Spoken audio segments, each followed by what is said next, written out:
అందరికీ నమస్కారం అండి.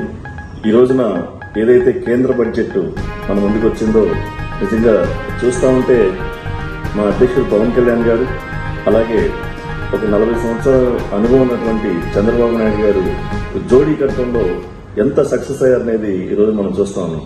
ఎందుకంటే ఆంధ్రప్రదేశ్ అభివృద్ధికి, ఆంధ్ర యొక్క భవిష్యత్తుకి మా అధ్యక్షుడు పవన్ కళ్యాణ్ గారు ఏదైతే ఆ రోజు పొత్తు పెట్టుకుని బీజేపీ, తెలుగుదేశం పార్టీతో ఆ రోజు ప్రయాణం చేశారో ఆ యొక్క సంక్షేమ ఫలాలు ఈ రోజున మనకి ఈ బడ్జెట్ రూపంలో రాజధానికి దాదాపు 15,000 కోట్ల రూపాయలు, అలాగే ఇండస్ట్రియల్ క్యారిడార్లకి, ఉత్తరాంధ్ర వెనకబాటుతనానికి కానీ, అలాగే ప్రకాశం జిల్లాకి వెనకబాటు ఉన్న అన్డెవలప్మెంట్కి కానీ బాగా దోహదపడతాయి. అలాగే ఓరవకల్లు, నంద్యాల, కర్నూలు జిల్లా కానీ, కడప జిల్లా కానీ, అనంతపురం జిల్లా కానీ ఈ ఇండస్ట్రియల్ క్యారిడార్తో ఒక మంచి భవిష్యత్తులో ఒక ఉన్నతమైన స్థాయికి ఆంధ్రప్రదేశ్ వెళ్తుందని చెప్పి ఈ సందర్భంగా తెలియజేసుకుంటాను. దేనికంటే ఏదైతే ఆ రోజున మా అధ్యక్షుడు పవన్ కళ్యాణ్ గారు ఆంధ్ర రాష్ట్ర భవిష్యత్తుకి కట్టుబడి ఒక ఉద్దండైనటువంటి చంద్రబాబు నాయుడు గారికి ఆ రోజున మద్దతు ఇచ్చి ఈ రోజున ఇంత బడ్జెట్ మనకు కేటాయించడానికి కారణమైనటువంటి ముఖ్యమంత్రి మన చంద్రబాబు నాయుడు గారికి కానీ, అలాగే మా అధ్యక్షుడు పవన్ కళ్యాణ్ గారికి కానీ ఏదైనా ఆంధ్ర రాష్ట్ర ప్రజలు రుణపడి ఉంటారని చెప్పి ఈ సందర్భంగా తెలియజేసుకుంటూ